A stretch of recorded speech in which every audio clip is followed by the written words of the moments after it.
Dear Honorable Judge Olmedo, I am writing this on behalf of my dear friend, Danny Masterson. I am 81 years old now, and I have known Danny since he was a young boy. When he was a teenager, Danny's family was based in New York, so Danny would come to stay at my house during the busy months of auditioning for TV shows.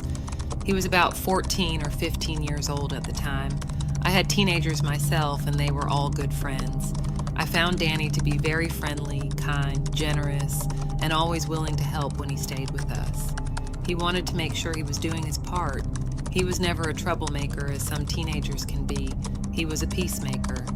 I am an artist and had an art show back in the 90s. The opening was not in the 90s, it was actually 2004. And in this picture at the opening, Ms. Ribisi stands next to Danny Masterson, who was 28 years old at the time, so certainly not a kid. And he'd already raped multiple women at this point.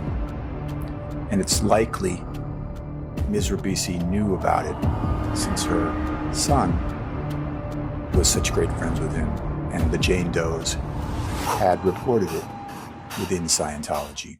By that time, he was a well-known actor. Danny came to the opening night, which I thought was a beautiful show of support. It meant a lot to me.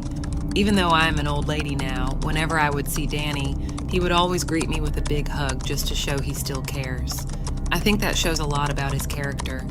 I write this in hopes that Your Honor can see Danny in light of who he really is.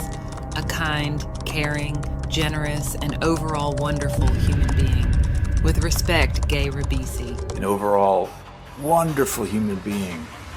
You know, it really begs the question, what if Marissa Ribisi, Gay Ribisi's daughter, had been the victim of Masterson? Would she still feel the same way and write such a letter to the judge?